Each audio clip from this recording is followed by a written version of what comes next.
Hello and welcome. There's a growing concern in Russia about defeat, not only against the Ukrainian counteroffensive, but in the war itself. To this end, Igor Gerkin, one of Russia's most prominent ultra-nationalists and mill bloggers, has formed a club of angry patriots who paint a devastating picture of Russian prospects.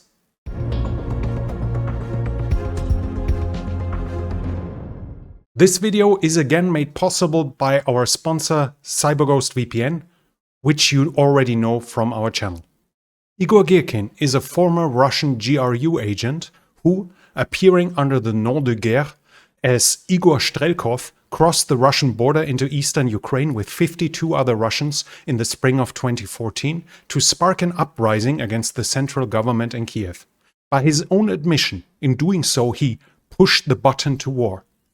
That would not have happened without him. He subsequently became the defense minister of the so-called Donetsk People's Republic and as such was directly responsible for the downing of MH17, for which he was convicted in absentia as a war criminal. As a hardliner and, if you will, even co-responsible for Russia's war against Ukraine since 2014, he is not somebody who could be called a peacenik. He doesn't want peace. He doesn't want compromise, he wants victory. That is why he has become increasingly dissatisfied with the performance of the Russian armed forces since the beginning of the so-called special military operation. Probably hoping to bring about a political change that would improve the military situation, he has repeatedly voiced his criticism of the performance of the Russian armed forces. Not only has he repeatedly dashed exaggerated hopes of other Russian military bloggers or propagandists, his pessimistic forecasts of expected Russian successes have been among the most accurate from the Russian space. So his word carries weight in the eyes of many observers. While Gerkin seeks publicity and many observers, you may want to avoid this on the internet.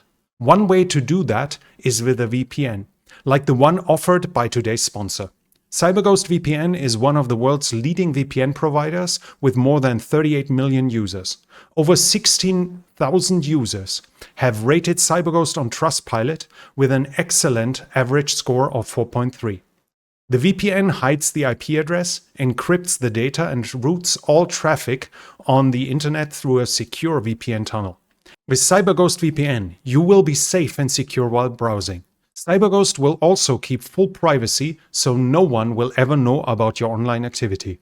The VPN allows access to over 35 popular streaming providers such as Netflix, Hulu, Amazon Prime, Disney+, and BBC's iPlayer, giving you worldwide access without geo-blocking. The software, which is available for Windows, Mac, iOS, Android, smart TVs, gaming consoles, and Linux, is not only user-friendly and can be operated without technical knowledge, but over 9,000 servers in 91 countries can be used both professionally and privately, while one's own online behavior remains hidden. With one subscription, up to 7 different end devices can be registered at the same time. The access data may be explicitly shared with one's own family. By clicking on the link below, you will get 84% discount on a 24-month contract, which means only $2.03 per month. After that, you get an additional 4 months for free. CyberGhost offers a 45-day money-back guarantee, while the support team is also available 24/7. Gerkin's frustrations with the progress of the war and the, in his view, totally inadequate response of the Russian state has become louder and louder in recent months. Now he has decided to organize and gather like-minded people. With the Russian offensive appearing to have stalled without having achieved even one relevant objective, concerns of defeat are increasingly spreading. To this end, Igor Gerkin, along with 7 other ultra-nationalists who are more or less well known in Russia, have now formed the Club of Angry Patriots. In its manifesto, the Club of Angry Patriots says right at the beginning that they recognize Russia's right to restore its historical borders, that the war is sacred to them. However, Russia has suffered defeat after defeat, but nothing is changing. Russia now faces a timely defeat in the war with Ukraine. This could be followed by a pro-Western coup or a civil war, if the government does not dramatically improve the situation on the front lines. However, this is not happening because most in the Kremlin leadership belong to an anti-war faction. Members of this faction want a quick peace with the West in order to regain access to their international holdings. The Club of Angry Patriots is particularly devastating in the underlying motivation of this group. Indeed, the aforementioned officials do not even have fundamental problems with the war's objectives or a genuine interest in quick peace. Their sole concern is access to their personal comforts located in the West. The representatives emphasize that they are within the law and do not want an armed insurrection. Rather, they want to draw attention to the identified problem so that it can be addressed. Their goal is to help end the war in a timely manner through victory. Otherwise, there would be a threat of revolt by the anti-war faction. Therefore, the club also wants to form a network that will serve as a defense against a coup d'etat. Ultimately, the fear is clearly that there could either be a coup d'etat against Putin or that he could be forced into a peace deal to avert it. Pavel Gubarev, one of the members of the club and one of the early leaders of the separatists, says that if the conflict freezes, it will no longer be winnable, because victory can only be achieved with a revolution, which must come from above or below. Victory is currently prevented by oligarchs, agents, ethnic mafias, and separatists. Even more devastating, however, is the analysis of Grigory Fedorov, which has since been shared by the Telegram channel of the Club of Angry Patriots. He outlines 3 possible outcomes of the expected Ukrainian counteroffensive. Case 1. Russia is able to repel the Ukrainian counteroffensive. The Ukrainian side is thus weakened, and the political leadership has to deal with unrest among elites and society.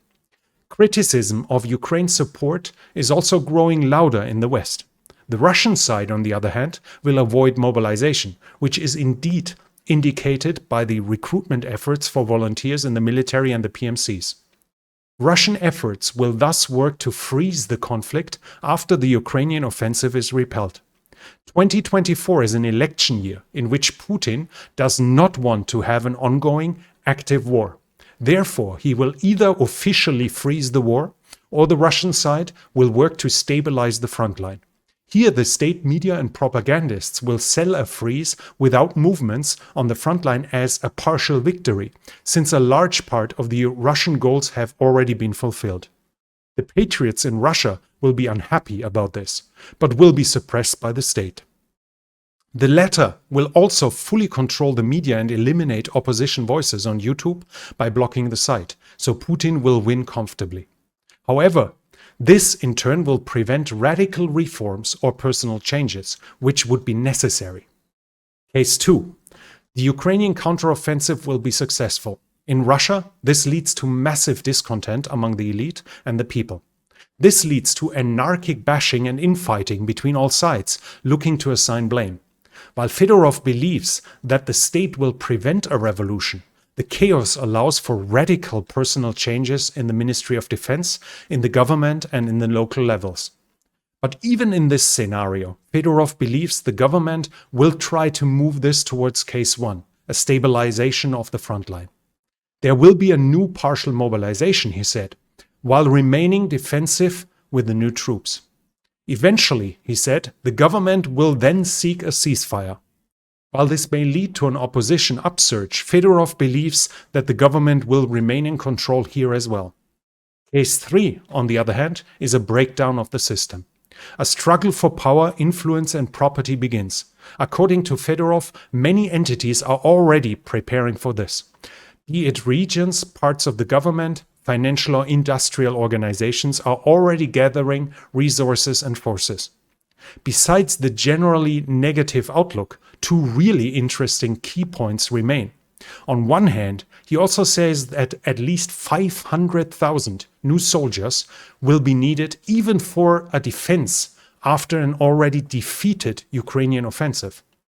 Probably the best case scenario, which will allow for needed radical reforms and thus an improvement of the situation, according to him, can be expected at best after a victory of the Ukrainians in the current counteroffensive.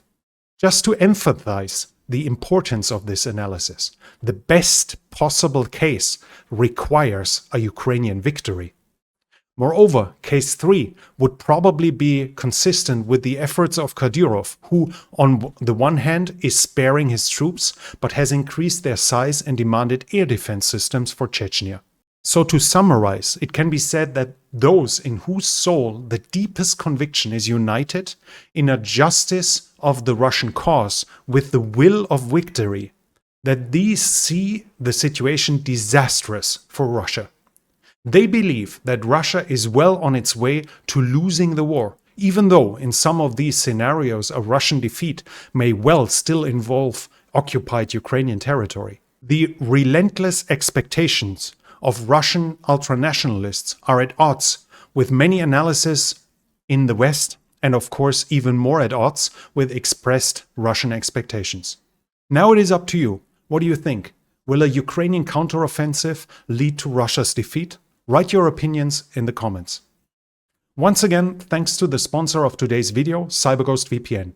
If you subscribe using the link below, you will get an 84% discount on the 24 months contract, making it just $2.03 per month. After that, you'll get another 4 months for free, while you'll have a 45-day money-back guarantee to start with. If you liked the video, I would appreciate a like, and if you are new here, I would like to invite you to subscribe to the channel. Also, don't forget to hit the bell icon so you don't miss future videos. This channel is only possible because of the support of viewers like you, so if you'd like to support the channel, you can do so by the means in the description. Thank you very much to everyone already supporting the channel. That's it from me for now. Thank you for watching, and I'll be back.